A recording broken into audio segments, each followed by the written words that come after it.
You're walking down an old street, and you think you're just looking at the past. But imagine something else. Film cameras in the cities of Tartaria, how the first chronicles filmed what was later cut out of history. Not legends, not drawings, footage, real footage. Somewhere in a dark archive, there are reels no one shows in school. On them, cities that look way too perfect for their time, streets without chaos, buildings that seem like they weren't made by hands but by a machine, and people acting like they know they're being filmed. Now, here's the scary part.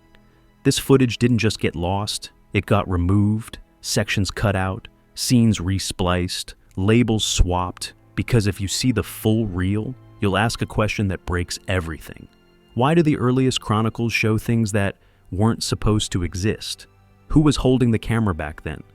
And why were these cities later almost erased?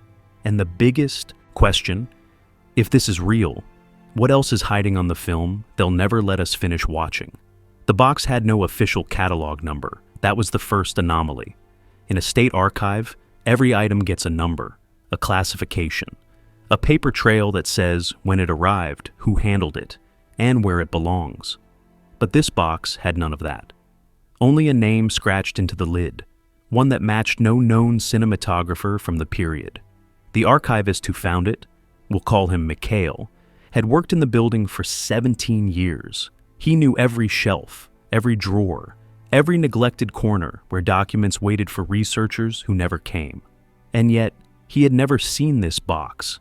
When people asked later how it appeared, he had no explanation to offer. Inside were reels of nitrate film, the kind used before 1950. Highly flammable, delicate. The fact that they survived at all was strange. Most nitrate collections either decomposed decades ago, burned, or were deliberately destroyed for safety. These reels survived. The first reel showed what looked like a city street. The image quality was remarkable for its supposed age. Sharp, steady, and clean, without the jitter you expect from hand-cranked cameras. The exposure was even. The framing felt professional. For 37 seconds, nothing unusual happens. Pedestrians move through the frame. A carriage rolls by. A child in white darts across the street. Then the camera turns. In the background, rising above the rooftops, stands a tower, ornate, massive. Its upper section is crowned by a dome that feels wrong for the era.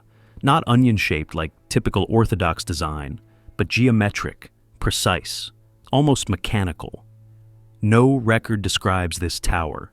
Mikhail started searching. He cross-referenced street layouts from 1911 with modern maps. He compared the visible buildings, the ones that still exist, with their documented histories. The street matched, the storefronts matched, even the EC curve of the tramline matched. But the tower did not appear in any photograph, any blueprint, or any city plan from that period. Even stranger, the tower doesn't show up in photographs taken from the same street just 3 years later. By 1914, the skyline shows only empty space where that dome should have been. No demolition permits, no fire reports, no mention of removal. It didn't get documented, it simply vanished. Or, more accurately, it was made to vanish. The second reel showed something different. A public square. Crowds gathered for what looked like a market day. The camera operator, whoever they were, captured a slow, wide pan across the scene. In the center of the square stood a structure like a kiosk or a small pavilion. Metal framework, glass panels, clean lines. It looked industrial, too industrial for 1911. Modern photographs of the same square exist. Tourists take selfies there every summer, but the pavilion is gone. In its place stands a Soviet-era monument built in the 1950s. Official records say the square was renovated after World War II. Damaged structures were removed, new ones were added. Yet no damage report mentions the pavilion. No renovation document describes taking it down. No photograph from the war years shows it destroyed. It wasn't recorded as ruined. It was recorded as if it never mattered. The third reel was the strangest. 31 seconds of footage show workers in a courtyard. They are digging, excavating. The camera catches the edge of something that looks like an archway. Huge, built from stone blocks so large they feel out of place for the supposed methods of the time. And the archway descends into the ground. One worker turns and looks directly at the camera. His expression is hard to read, but his message is clear. He raises his hand and gestures as if telling the operator to stop filming. The reel ends there, and in a way the sentence ends there too. Mikhail didn't ignore it. He made copies, digital transfers. Then he sent careful inquiries to colleagues in other archives, carefully worded messages asking about unusual pre-revolutionary footage, without revealing the exact details. 2 weeks later, a reply arrived from a researcher in another city. "Strange you should ask," it said. "We have something similar. 3 reels, no catalog number, features that don't match any known structure." So, this wasn't one mistake. This wasn't one mislabeled box. This was a pattern, and patterns don't appear by accident. The following month, a note appeared in Mikhail's mailbox. No return address, no signature, just 6 words typed on plain paper. "Do not duplicate, access restricted." He went to the archive the next day. The box was gone, but his digital copies remained, and so did the question that now refused to leave his mind. If these cities once had structures that no longer appear in any official record, who removed them from history, and more importantly, why? The reply from the other archive changed everything. Mikhail had expected silence, or denial, or that polite institutional brush-off researchers learned to recognize after years in the field. Instead, he received coordinates, a meeting time, and a name. A woman who had spent 30 years cataloging film collections across 3 countries. We'll call her Elena. They met in a cafe halfway between their cities. She brought a laptop. He brought his digital copies. For 2 hours, they compared footage frame by frame. The similarities were impossible to ignore. Elena's reels came from a different country, a different archive, a different decade. Her footage was dated 1903. Yet the anomalies followed the same pattern. Buildings appeared in early frames, then vanished from later photographs. Architectural details looked too advanced for their supposed era, and always the same kinds of structures. Towers with geometric, domes, pavilions built from metal framework, and underground archways caught only at the edge of excavation sites. "I thought I was imagining it," Elena said. "For years I told myself my eyes were playing tricks." She pulled up a freeze frame from her collection. A city square in morning light. A fountain in the center, except the fountain looked wrong. Its base had concentric rings that seemed mechanical. Engineered, the water didn't simply fall, it spiraled. Photographs of the same square from 1920 show a different fountain entirely. Simpler, conventional. The official record claims the original was damaged during civil unrest and replaced. But no photographs document the damage. And when Elena zoomed in, the footage revealed something else. The buildings surrounding the square carried subtle differences compared to their modern counterparts. Window placements didn't line up. Roof lines had shifted, and one structure, a municipal hall that still stands, today looked taller in the 1903 film. It appeared to have an extra floor, a floor that no longer exists. "Buildings don't lose floors," Mikhail said. "They do," Elena replied, "if someone wants them to." She opened another comparison. An intersection filmed in 1907, the same intersection photographed in 1925. In the film, a covered archway connected 2 buildings across the street, an enclosed walkway at the second-story level. Ornate, detailed, clearly visible. In the 1925 photograph, the archway is gone. The buildings stand separate, like they were never joined. No construction records describe its removal. No city planning document even hints it existed. The archway hadn't just disappeared. It had been erased, not demolished, erased as if it never existed at all. The most unsettling part was what Elena called the correction pattern. She had studied hundreds of images from the early 20th century, postcards, official city documentation, tourist photos. Many were retouched, common practice at the time. Photographers routinely painted over telegraph wires, removed street clutter, and cleaned up messy details. But Elena had noticed something different. In certain photographs, the retouching wasn't casual. It was consistent, targeted. Across different cities, different photographers, different decades, the same categories of elements kept getting removed. Tower tops, dome details, rooftop structures, markers that suggested underground entrances. "One photographer cleaning up a skyline is normal," she said. 50 photographers in 12 countries removing the same architectural features is not. Mikhail studied her examples. The pattern was undeniable. Someone coordinated this, he said. Elena nodded. The question is who and when. Because if this happened after the footage was filmed, if it was a deliberate campaign, then early cinema didn't just capture cities as they were. She paused, letting the idea land. It captured cities before they learned how to hide. Mikhail stared at the freeze frame still glowing on her laptop. The spiral water in the fountain, the building with its missing floor, the archway that history forgot. There's more footage, Elena said quietly. In other archives, in other countries. I've tracked references to at least 7 collections that match this pattern. Have you seen them? Mikhail asked. No, access restricted, every single one. She closed the laptop.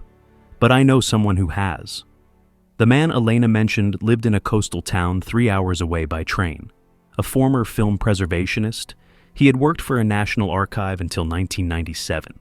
Then he stopped, retired early, moved to the edge of the country, and never spoke publicly about his work again. His name was Lazar. It took Elena 2 years to find him, another 6 months to earn his trust. He agreed to meet only once, and only if they came alone. No recording devices, no cameras, no witnesses. They arrived on a gray afternoon. Fog rolled in from the Atlantic, swallowing the harbor in slow, silent waves. Lazar was waiting at a cafe near the water. He was 73, thin. His hands trembled slightly when he lifted his coffee cup, but his memory was sharp. You want to know about the reels? He said. It wasn't a question. Elena nodded. Lazar stared into the fog for a long moment, as if he was watching something move inside it. Then he finally spoke. In 1987, I was assigned to a restoration project. 37 crates of nitrate film from various European sources. Unlabeled, undated. The kind of material archives receive when private collections are liquidated after someone dies. He paused, choosing each word like it could cost him something. Most of it was ordinary. Street scenes, factory footage, parades. But 7 reels were different. Different how? Mikhail asked. Lazar didn't smile. He didn't even blink. They showed cities I recognized, but not as they exist today, not as any photograph shows them. Buildings with features that made no sense for their era. Infrastructure that looked wrong. Lazar described one reel in particular, footage from a major European capital, dated roughly to 1909, based on clothing and the styles of vehicles. The camera operator had filmed a wide boulevard, the kind built during 19th century urban renewal projects. Clean lines, open space, a skyline designed to look controlled. But above that boulevard, visible between rooftops, stood a structure that belonged to no known history of that city. It looked like a transmission tower, Lazar said. Metal framework, geometric patterns, and near the top, rings. A series of rings that caught the light in a way that didn't feel accidental. He had searched every archive he could access, every city record, every historical photograph collection that might have captured the skyline from another angle. The tower appeared nowhere. I thought the film was a forgery, he continued. A hoax, someone's elaborate joke. So I ran chemical tests, verified the nitrate composition, checked the perforation patterns against known manufacturers. The results were clear. The film was authentic, early 20th century. No modern stock, no recent duplication, no obvious signs of fabrication. So I examined the footage itself, Lazar said. Frame by frame, looking for splices, for double exposures, for anything that would explain a fake tower. He found nothing. The tower was real. The camera filmed something real. But every other record of its existence had been removed. Mikhail leaned forward. What happened to the reels? Lazar's fingers tightened around his cup. The tremor in his hands became more noticeable. Not from age, something else. 3 weeks after I filed my restoration report, 2 men visited the archive, he said. They had credentials I'd never seen before, not the usual ministry papers, not the standard security identification. He glanced at Elena, then back at Mikhail. They took the 7 reels. They took my notes. They took the chemical analysis results. For the first time, Lazar looked at them directly, eyes steady, voice low. And they made it very clear my restoration report had never existed, that I had never seen those reels.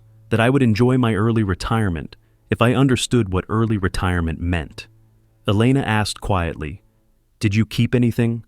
Lazar didn't answer at first. He stared down at the table, like he was deciding whether this was the moment he'd regret for the rest of his life. Then he reached into his coat pocket and placed a single photograph in front of them, faded, cracked at the edges. A still frame he had secretly printed before the men arrived. It showed a skyline, rooftops, and rising above them, unmistakable, a tower that history had tried to erase.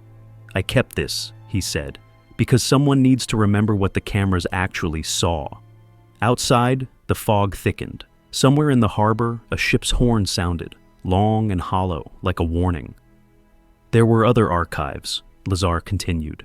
"Other collections with similar footage. I tracked them before I left. 7 locations across 4 countries." He slid a folded paper across the table. "This is what they didn't want me to find," he said. "Addresses, catalog references, names of archivists who saw what I saw." Mikhail unfolded the paper. Every name had been crossed out, except one. The name that remained was a woman in Prague, Vera Kovacs, archivist, film historian. Last known position, senior curator at a state cinematography institute that closed in 2004. Mikhail traced her through academic records. In the 1990s, she published 3 papers, each on early European cinema, each focused on technical film preservation. Then the trail went cold. No new publications, no conference appearances, no institutional affiliations. She had vanished from professional life completely, but she hadn't vanished from Prague. He found her in a 4th-floor apartment near the river. She was 81, nearly blind. Her walls were covered with photographs she could no longer see. Cities, buildings, skylines, places that now existed only in memory. When Mikhail explained why he had come, Vera laughed. "I wondered when someone would find me," she said. "I thought I would be dead first. Perhaps that would have been easier." She gestured toward a chair. "Sit. I will tell you about the 3rd object. That is what you're looking for, yes? You have found reels with towers, reels with pavilions, but you haven't found the 3rd type yet." Mikhail admitted he didn't know what she meant. Vera smiled, a thin, tired expression. The cameras filmed 3 categories of structures that were later removed from the record. Towers, yes. Everyone notices towers. Covered passages and glass pavilions. Those are harder to spot, but they are there. But the 3rd type, she paused, as if even saying it aloud carried risk. "The 3rd type is what convinced me this was not coincidence." She asked him to bring a box from her closet. Inside was a single film canister, rusted at the edges. She had kept it for 37 years. "This is a copy," she said. "The original was confiscated in 1988, but I had already made a duplicate. I was younger then, more careful, and I knew they would come eventually." The footage was short, 44 seconds. It showed what looked like a construction site. Workers in early 20th century clothing stood around a deep excavation. At the bottom sat an archway, massive stone blocks forming a curved entrance that descended further into the earth. But that wasn't what made Vera stop the frame. "Look at the stone," she said. "Look at the surface." Mikhail leaned closer. The blocks carried markings, regular patterns, too precise to be decorative, too consistent to be natural weathering. "Those are not chisel marks," Vera said. "I showed this footage to 3 geologists before I understood what I was seeing. That stone was cut by something mechanical, something that left perfectly uniform grooves at exact intervals." She let the implications settle in the air between them. "In 1908, she added, in a city that supposedly had no such technology." The footage continued. The camera panned across the excavation. In the background, visible for only 6 frames, a sign was posted on temporary fencing. Cyrillic letters. Restricted access. State authority.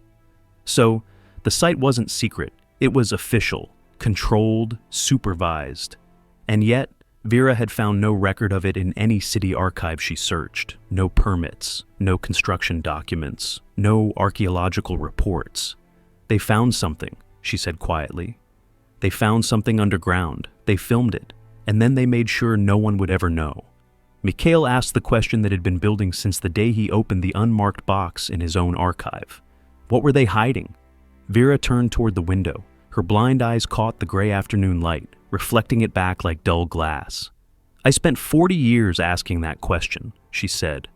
"I found fragments, references in old engineering journals to subterranean infrastructure of unknown origin, mentions in city planning documents of legacy systems requiring removal, always vague, always buried, and almost always classified shortly after publication." She paused, as if listening to something far away. "But one document survived," she said.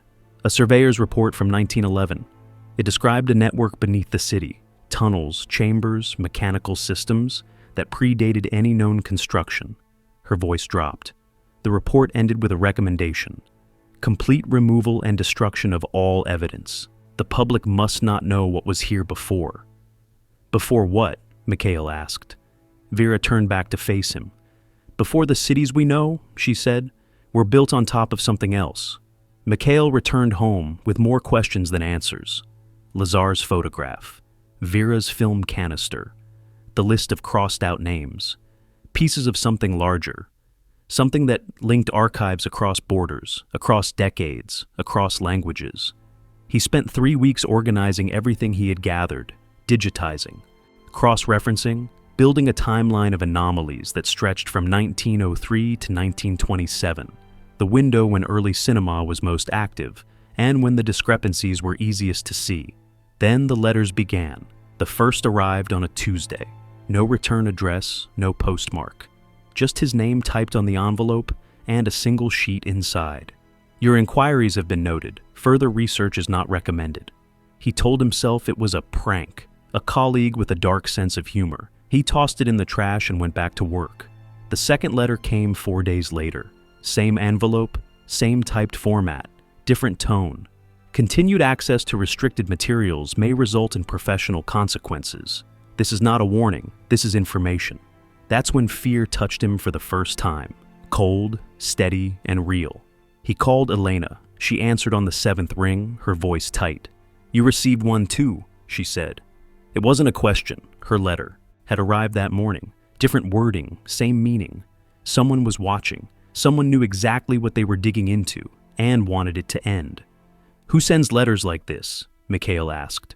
"Who still uses typed paper in 2019? Elena went quiet for a beat. "Someone who doesn't want a digital trail," she said. They agreed to meet again, compare notes, decide whether to continue, or walk away while walking away was still an option.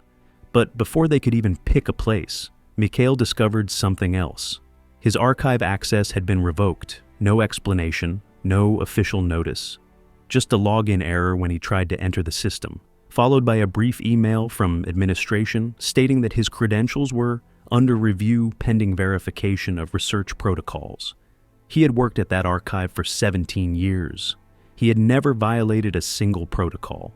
When he called the director's office, he was transferred 3 times before he reached a junior administrator who spoke in careful, rehearsed phrases. "Your access suspension is temporary, standard procedure, nothing to be concerned about. When would it be restored? That information is not available at this time." Mikhail hung up and sat in silence. He thought about Lazar, pushed into early retirement after filing one report. About Vera, publishing for years, then vanishing from academic life completely. About the list of names, all crossed out except one. This was how it worked. Not dramatic confrontations, not broken windows, not a threat shouted in the street, just quiet pressure, professional consequences, access revoked, credentials questioned, the slow suffocation of a career until the researcher quit or forgot why they started. Mikhail opened his laptop and stared at the files he had compiled. Hundreds of frames, dozens of documents, a pattern that linked cities across an entire continent. The letters wanted him to stop. The revoked access wanted him to stop. Everything around him was designed to make him stop. But someone had preserved this footage. Someone had hidden copies before the originals were taken. Someone had protected the surveyor's report, the photograph, the list of names, knowing that sooner or later, another researcher would come looking. They had risked everything to keep the evidence alive. Mikhail made his decision. He copied his files to 3 separate drives. He mailed one to Elena. He buried one in his mother's garden. The third he kept with him, always. Then he sent a single message to the address Vera had given him before he left Prague. "I'm continuing. Tell me what else you know." The reply came 12 hours later. One line. "Then you need to understand what the cameras were actually good at." Vera's message led to a phone call. The phone call led to a package, a thick envelope stuffed with photocopies of technical documents, handwritten notes, and a letter explaining what. Mikhail needed to understand before going any further. The letter began with a simple observation. Early film cameras were crude instruments, heavy, awkward to operate, limited by short reel lengths and the physical endurance of whoever was turning the crank. They couldn't capture fast motion cleanly. They struggled in low light. They weren't built for tiny details at a distance. But they excelled at one thing: wide shots. The earliest cinematographers filmed what was easiest to film: streets, plazas, building facades, skylines. They set up their cameras on tripods, aimed them at an urban landscape, and let the film run. The technology demanded that style. Close-ups were difficult, panning was risky. But a static wide shot of a city street? That was simple. And that simplicity made early cinema one of the most honest witnesses of its era. A photograph could be controlled, retouched, painted over, wires removed, street vendors erased, smudges cleaned up. A photograph was one frozen moment, easy to edit, easy to reshape. Film was different. Film captured continuous motion across hundreds of frames. Retouching a single photograph meant altering one image. Retouching film meant altering thousands, frame by frame, brushstroke by brushstroke. In the early 20th century, that kind of work was nearly impossible at scale. The labor alone would have taken months. So, early film often showed what photographs could quietly hide: the unedited city, caught in motion, caught in sequence, caught before anyone thought to control it. Vera's notes included examples. A film from 1906, shot in a European capital, showed street fixtures that appeared in no photograph from the same period. Metal posts with unusual tops, spaced at regular intervals along a main avenue. Later, photographs of that same avenue showed different fixtures entirely. Standard gas lamps.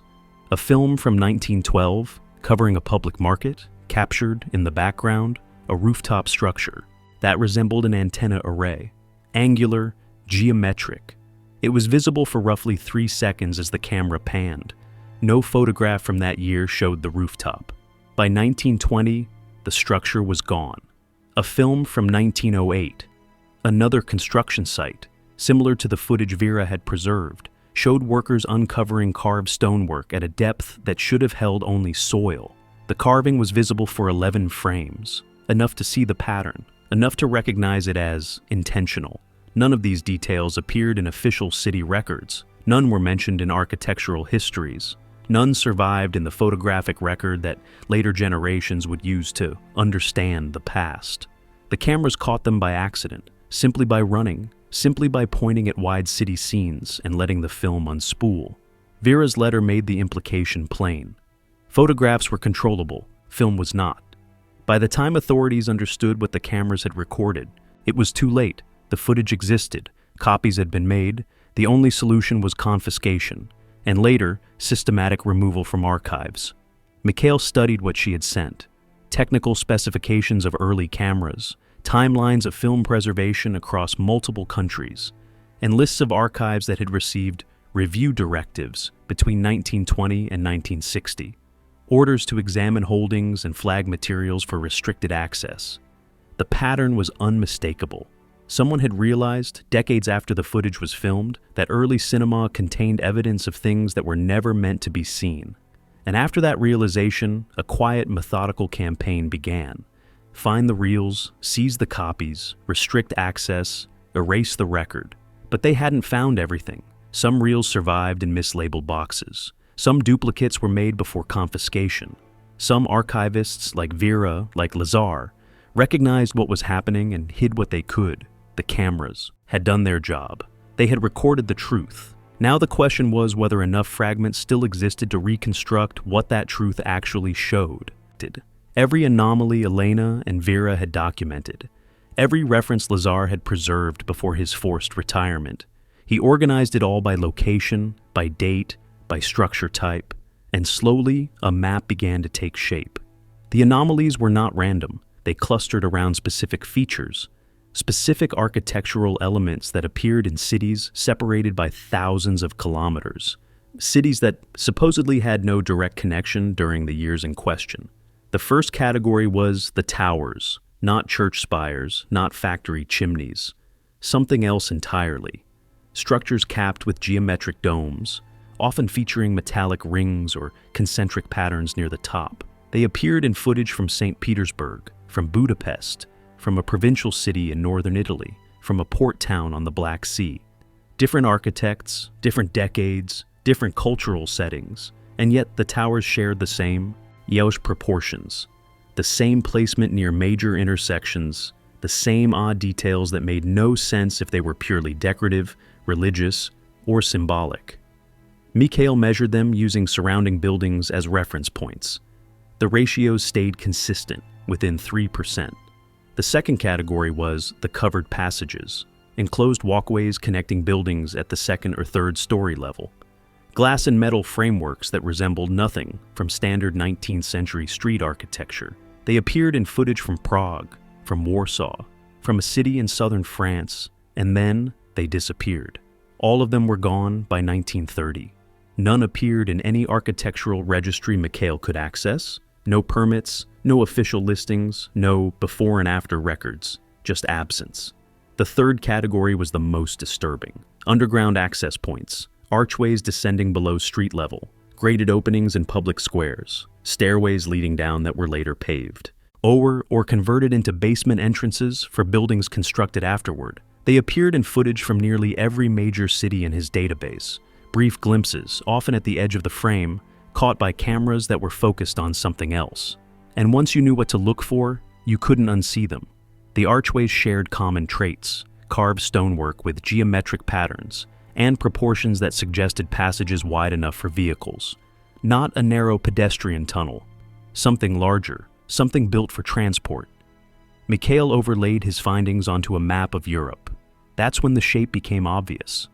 The cities with documented anomalies formed a pattern. They followed major river systems. They clustered around natural harbors. They aligned along routes that predated modern railway networks, routes used for centuries before the footage was ever filmed. Elena noticed it first. "This isn't random construction," she said, studying the map. "This is infrastructure, a network. These cities were connected by something." The implication sat between them, heavy and quiet. If the towers served a purpose, communication perhaps, or something beyond that, they would be positioned for coverage, not beauty. If the underground passages moved goods or people, they would need access points at regular intervals. If the covered walkways linked important buildings, they would follow function, not fashion. The anomalies weren't decoration.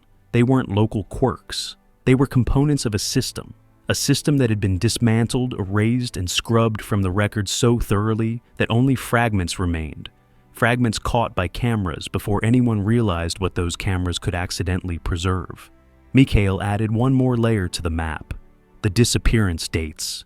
The tower in Budapest, removed in 1919.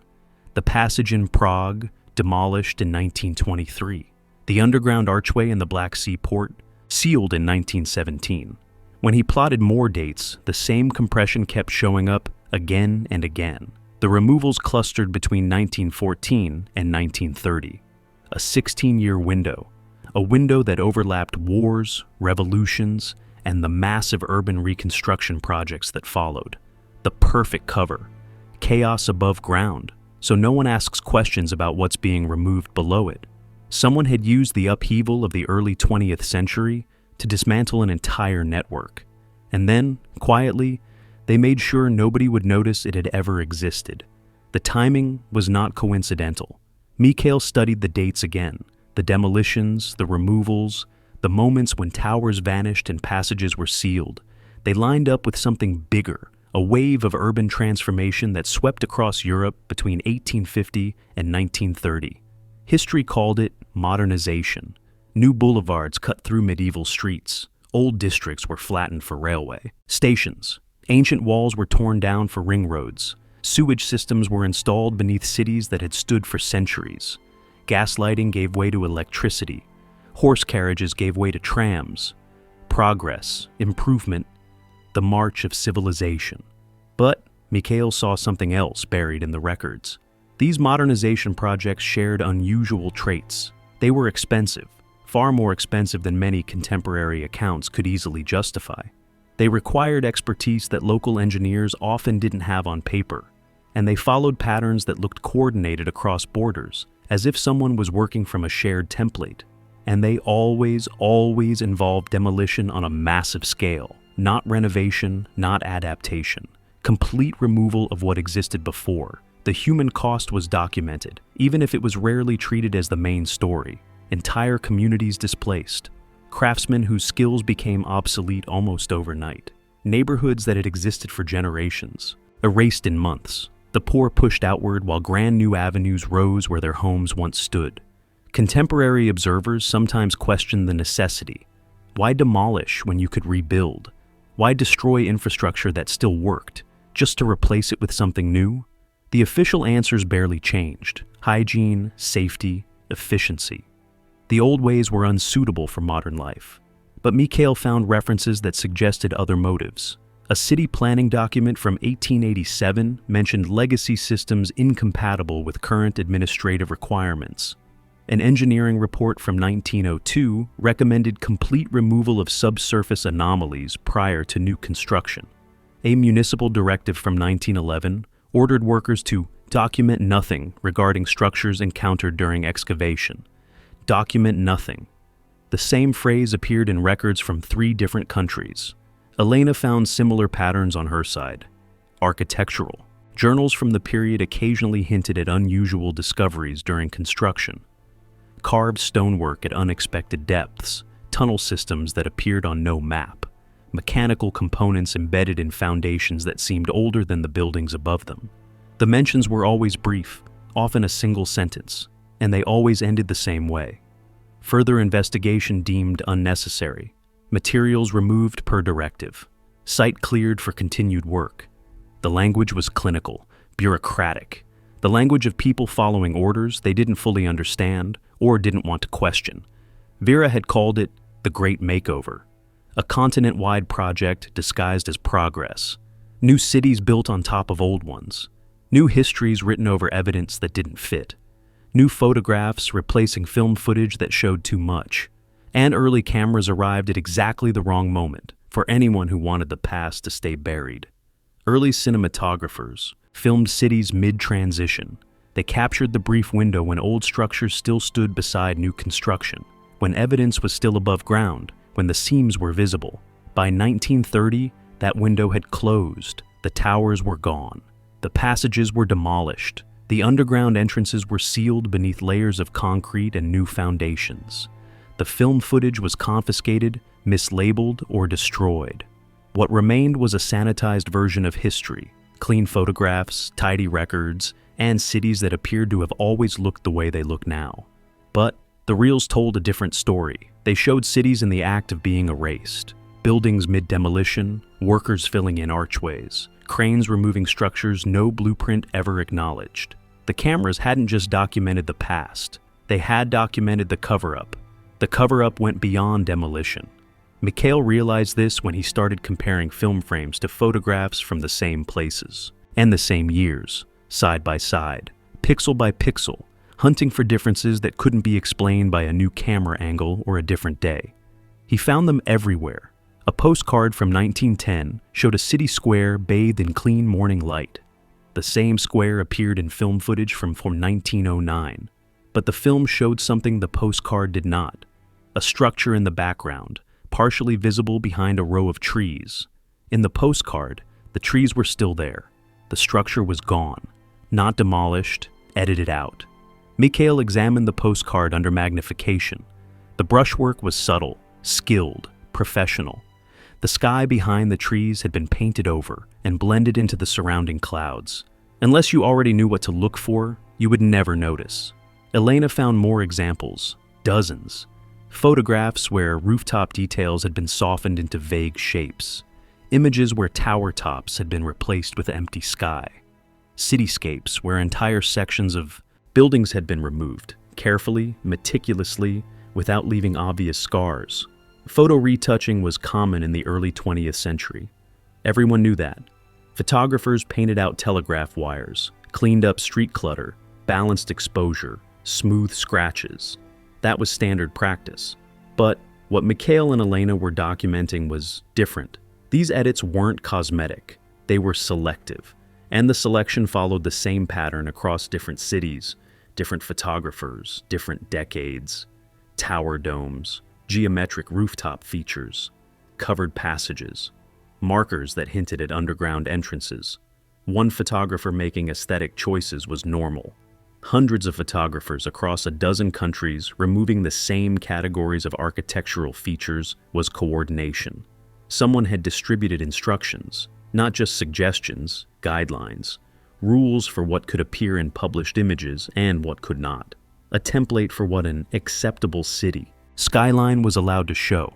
Vera's personal archive contained a fragment of proof, a single page torn from a larger manual, dated 1923. The text was faded, but still legible.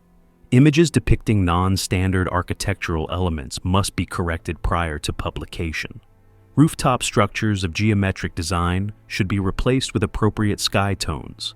Underground access points should be obscured or cropped from final compositions. Non-standard, geometric, underground access. The exact categories Mikhail had been tracking for months. The document continued with technical instructions, recommended brush sizes, pigment mixtures for matching different sky conditions, and methods for blending painted areas into photographic grain. Not an artist improvising, a standardized system for erasing evidence. Elena stared at the page for a long time before speaking. "They couldn't edit the film," she said finally. "Too many frames, too much labor, too much risk." She looked up at Mikhail, her expression hard. So, they did the next best thing. She tapped the page once, lightly, like it was fragile. They edited everything else, every photograph, every postcard, every published image, until the only unaltered record was the footage no one was supposed to see. The edited photographs raised a question Mikhail could no longer avoid.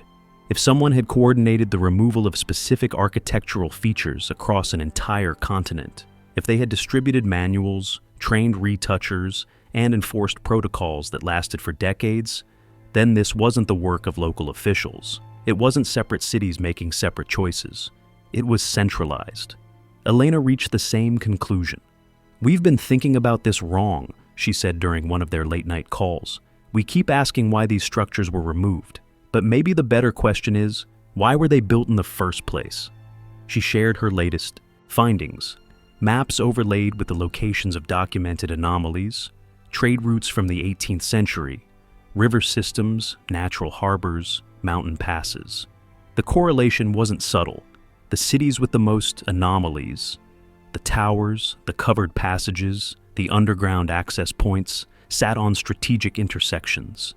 Places where goods and people had flowed for centuries, long before modern borders existed, long before modern nations existed. "These weren't random constructions," Elena said. "These were nodes, connection points in something larger." Mikhail studied the map. The pattern suggested infrastructure on a scale that felt impossible for the era. Communication towers positioned for line-of-sight transmission, underground passages placed like arteries between major population centers, covered walkways protecting movement between key buildings, a system designed to function as a unified whole. Vera had hinted at this before her correspondence stopped. In her final letter, she used phrases like legacy infrastructure and pre-existing networks. She referenced engineering reports describing mechanical systems of unknown origin discovered beneath cities during 19th century excavations. Systems that were dismantled rather than studied, removed rather than documented, erased rather than explained. The implication was hard to sit with. If such a network had existed, if cities across Europe had once been connected by infrastructure that predated modern nation-states, then everything Mikhail thought he knew about urban history was incomplete. Not necessarily false, just incomplete. The official narrative described cities growing organically, local rulers building local monuments, architecture evolving through culture, trade, and new technology. But the footage suggested something else: a shared design language, common engineering choices, structures that looked too similar across too great a distance to be coincidence. As if someone, long before the cameras arrived, had built a system that connected everything, and as if someone else, much later, had decided that system had to disappear. Mikhail returned to his map. The lines connecting anomalous cities, the clustering around strategic points, the consistent tower proportions, even when those towers were separated by thousands of kilometers. He was close to something. He could feel it. But the closer he got, the more a new question pressed in from the dark. Was he reconstructing history, or walking into a trap that had been set long before he was born? The trap, if that's what it was, announced itself 3 days later. Mikhail received an email from an address he didn't recognize. The subject line was empty. The message contained only a link and 4 words. "You should see this." He hesitated, then he clicked. The link led to a scanned document, a demolition report from 1921, filed by a municipal engineering office in a city he had already been researching. The report described the removal of a tower structure of non-standard design from a central intersection. Routine language, bureaucratic tone, nothing dramatic, except for one detail that made his stomach tighten. The report stated the tower had never been constructed according to available records. A tower that stood in the middle of a city, a tower that required a demolition crew to remove, a tower that someone had photographed, filmed, and filed paperwork about, had never been constructed. The contradiction was absurd. Buildings don't demolish themselves. Structures don't rise from nowhere. And yet, here was an official document, stamped, signed, archived, claiming exactly that. Mikhail searched for corroborating records, construction permits, architectural plans, any mention of the tower before the demolition report. Nothing. In the paper trail, the tower existed only in the document describing its removal. Elena found similar contradictions on her end. A city fire in 1918 that destroyed buildings not present in pre-fire surveys. A flood in 1923 that damaged infrastructure with no documentation of installation. An earthquake in 1927 that collapsed structures absent from municipal registries. The pattern wasn't just consistent, it was strategic. Disasters, fires, floods, wars, earthquakes, used as clean explanations for removing things that officially never existed. Convenient catastrophes erasing inconvenient evidence. But the contradictions created a new problem. If a structure never existed, why document its destruction? If a building wasn't real, why file reports about removing it? Someone had been careless, or someone had wanted these contradictions to survive. Breadcrumbs left for researchers who were stubborn enough to follow them. Mikhail felt the ground shift beneath his theory. He had been building towards something coherent, a network, a system, a coordinated erasure, explained by politics, nationalism, and the chaos of the early 20th century. But these documents suggested something stranger. Not just erasure, but replacement. Not just removal, but rewriting. As if the historical record itself had been edited, and the editors hadn't managed to remove every trace of their own hand. Vera had warned him about this. In her last letter, she had written, "The deeper you go, the less solid the ground becomes. Be prepared to question everything, including whether the questions themselves are leading you somewhere you're meant to go." Mikhail stared at the demolition report on his screen, a tower that never existed, destroyed in 1921, documented by people who either knew they were lying or no longer knew what the truth was. He had wanted answers. Instead, he had found a hole where the answers should have been. And the hole was getting deeper. Mikhail stopped working for 2 weeks. He closed his laptop, unplugged the external drives, put the photographs and documents into a drawer, and didn't open it again. He took long walks along the river near his apartment, watching the water move, trying not to think about towers that never existed and records that contradicted themselves. He had entered this research expecting a mystery. What he found instead was a void, a place where logic dissolved and certainty stopped working. And one question kept circling him, simple and brutal. Why did it matter? If the towers were real, they were gone now. If the network, E existed, it had been dismantled a century ago. If the photographs were edited and the records falsified, then the falsification had won. The world had moved on. Cities stood where they stood. History said what it said. So, why chase ghosts through archives that no longer wanted to be searched? He thought about Elena, still working, still sending emails he didn't answer. About Vera, blind in her Prague apartment, surrounded by photographs she could no longer see. About Lazar, exiled to a coastal town, carrying a single printed frame of a tower the record had erased. They had all paid for this. Careers, reputations, sleep, peace of mind. For what? For footage that proved nothing in court, nothing in a textbook, except that the past was messier than anyone liked to admit? On the 14th day, Mikhail's neighbor knocked on his door, an elderly woman who had lived in the building since before he was born. She brought him soup, like she sometimes did when she noticed his lights, staying off too long. They talked about nothing, the weather, the price of bread, her grandchildren. Then she said something that stuck to him. "My grandmother used to tell me stories about this neighborhood," she said. "Buildings that aren't here anymore, streets that used to turn a different way. She said the city used to feel different, like it was built for something we forgot how to do." She shrugged, almost apologizing for the thought.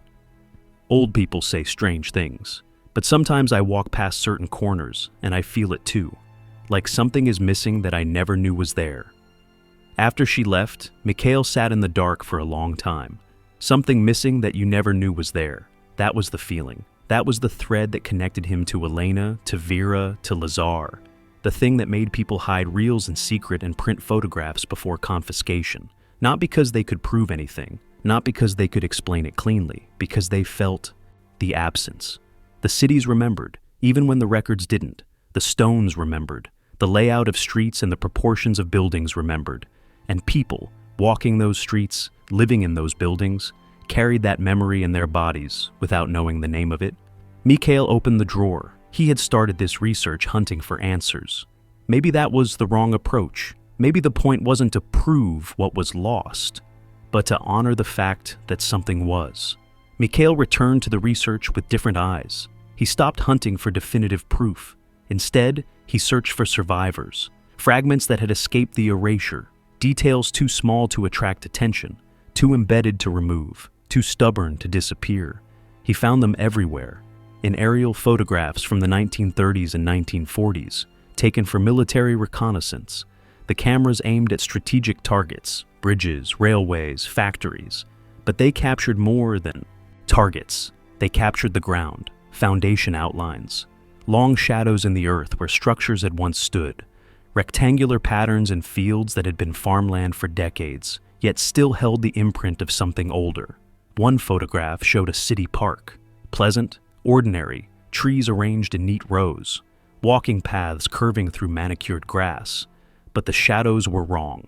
Beneath the surface, visible only from above, sat the outline of something massive. Walls, corridors, a central chamber. The park wasn't just a park, it was a cover, built on top of something the soil refused to forget. Elena found similar traces in renovation records.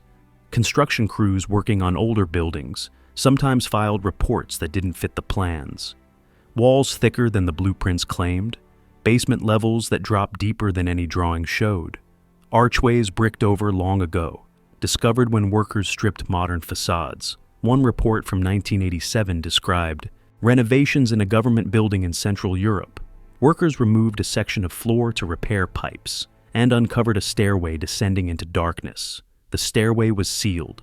The report noted only that access was deemed unsafe and recommended permanent enclosure. No photographs, no measurements, no attempt to learn where it led. Permanent enclosure. That phrase appeared elsewhere too. Different cities, different projects, the same solution. Don't explore, don't document, seal it and move on. But some things couldn't be sealed. Mikhail collected photographs of urban anomalies that survived in plain sight. Windows at ground level that made sense only if there were buried floors beneath. Street surfaces buckling in geometric patterns as if something underneath was shifting. Buildings whose proportions looked wrong, unless you imagined extra stories below the current foundation line.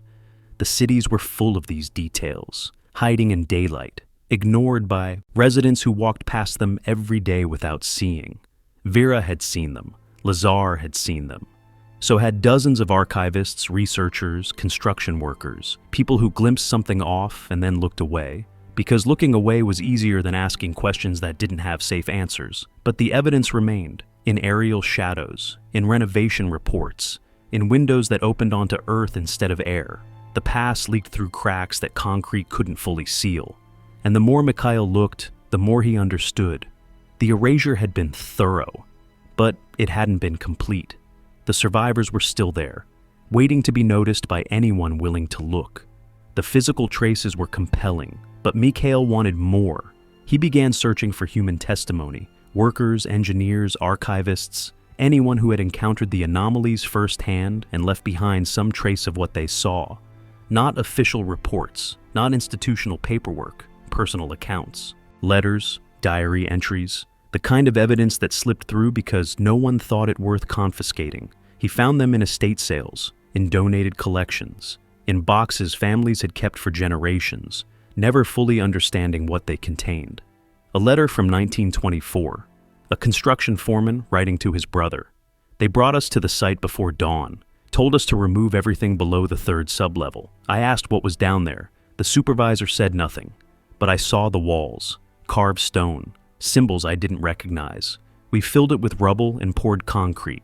12 hours later, the street was repaved. By morning, no one would know anything had been there. The letter ended with a single line. I don't know who built it, but it wasn't us. Elena uncovered a diary entry from 1931, a museum curator describing a delivery of artifacts. Crates arrived this morning, no origin listed, no acquisition paperwork. The director instructed us to catalog them as medieval ecclesiastical objects. But they aren't ecclesiastical. The metalwork is too precise. The designs follow patterns I've never seen in any church. When I asked about provenance, I was told the question was above my clearance. Above my clearance in a museum for medieval artifacts. Vera's final package, sent before she stopped responding, contained a photocopy of a handwritten note. No date, no signature. It had been found tucked inside a technical manual at a state archive. Removed per directive. Original measurements inconsistent with approved historical framework. Do not restore, do not display, do not discuss. 3 sentences. An entire worldview compressed into bureaucratic language. Removed per directive. Someone gave orders. Inconsistent with approved historical framework. Someone decided what history was allowed to be. Do not discuss. Someone understood that silence was the final seal. Mikhail collected these testimonies, dozens of them, small voices, frightened sentences, people who saw something wrong and understood they couldn't speak openly, but couldn't stay completely silent either. So they hid their words in letters to family, in private diaries never meant for publication, in margin notes scrawled on official pages. They trusted that someday someone would find them. Someone would read what they couldn't say out loud. Someone would understand. Mikhail read their words late at night, alone in his apartment, and he felt what they must have felt. The pressure of knowing something true, while the world around them acted as if it was nothing. They had carried that weight alone. He didn't have to. Mikhail had gathered enough. The footage, the photographs, the documents, the testimonies. Months of research compressed into folders, drives, and sleepless nights. Now came the hardest part, making sense of it. He refused to make claims he couldn't support. The evidence was compelling, but evidence wasn't the same thing as proof. Patterns weren't explanations. Anomalies weren't answers. So he laid out the possibilities, side by side, careful, methodical, honest about what he knew, and just as honest about what he didn't. The first explanation was mundane. Modernization, urban renewal, cities evolving through natural growth and deliberate planning. Older structures demolished because they were unsafe, inefficient, or simply out of fashion. Photographs retouched for aesthetics. Film reels mislabeled through ordinary negligence, misplaced boxes, lazy cataloging. This explained a lot, maybe even most of it, but it didn't explain the coordination, the same types of structures removed across different countries, The same retouching habits repeated by unrelated photographers, the same bureaucratic phrasing appearing in documents separated by thousands of kilometers. The second explanation was darker. Political erasure, prestige, campaigns, new regimes reshaping the past to legitimize the present. Towers removed because they symbolized the wrong power. Underground systems sealed because they interfered with new plans or revealed something inconvenient. Archives restricted because knowledge itself was treated as a threat. This explained more. The timing matched revolutions, wars, regime changes. The language in the documents, approved historical framework, above your clearance, carried the scent of institutions protecting a narrative. But even this had limits. It didn't explain why the same features disappeared across political boundaries: capitalist and communist, monarchist and republican. Countries that were enemies, erasing the same categories of architectural detail. The third explanation was the most uncertain: a shared older infrastructure, a network that predated modern nations, cities built on foundations that weren't supposed to exist, foundations that contradicted official timelines of technology and urban development. Mikhail hesitated to lean into this fully. It sounded too much like fantasy, too convenient, too much like the kind of theory that explains everything, and therefore explains nothing. And yet, the evidence pointed somewhere. Consistent tower proportions across distant cities, strategic placement along older trade routes, engineering reports describing systems of unknown origin. Something had been there. Something had been removed. The question was what, and why the removal had been so thorough, so coordinated, and so aggressively enforced across generations. Mikhail wrote his conclusions carefully. He couldn't prove a lost civilization. He couldn't prove a hidden timeline. He couldn't prove that everything he had been taught was wrong, but he could show something simpler and harder to ignore. The official record was incomplete. Evidence had been deliberately removed. Questions had been systematically discouraged. And early cameras, crude, simple, brutally honest, had captured details that later authorities worked to erase. That much was solid. Everything beyond it remained open, waiting for someone else to continue. Mikhail returned to the beginning, the first reel, the one he had found in that unlabeled box, years ago now, in a basement that smelled of vinegar and dust. He had watched it dozens of times since then, maybe hundreds. Every viewing either revealed something new or reminded him of something he had missed. He loaded the digital copy into his editing software, pressed play. The street appeared, cobblestones, carriages, pedestrians, and dark coats moving through an ordinary day. A child in white ran across the frame. Then the camera panned, and there it was. The tower, rising above the rooftops, the geometric dome catching light in a way that felt almost intentional. The rings near the top, metallic, precise, unexplained. Mikhail paused the frame. He had spent years trying to understand what he was seeing. A structure that existed in 1911, then vanished by 1914. A building that appeared in no blueprint, no city plan, no official record. A tower history had decided never existed. Even as the evidence flickered on his screen, he thought about everyone who had helped him reach this moment. Elena, still researching, still sending files he hadn't finished reading. Lazar, alone in his coastal exile, guarding a single photograph. Vera, blind and silent, surrounded by images of a world she could no longer see. They had all stared at this footage, or footage like it, and felt the same thing. Not certainty, not proof, a feeling. The feeling that the past was larger than the stories told about it. That cities remembered things their records denied. That cameras, simple, crude, mechanically honest, had preserved something precious, something someone had tried very hard to erase. Mikhail stared at the frozen frame. The tower would never be rebuilt. The network would never be restored. The questions he had gathered would never receive complete answers. He understood that now. But the footage remained, and as long as it remained, the question remained too. What else had the cameras seen? What other reels sat in other archives, mislabeled, forgotten, gathering dust in basements no one visited? What other evidence survived, hidden by accident or by intention, waiting for someone curious enough to look? Mikhail saved the file, closed his laptop.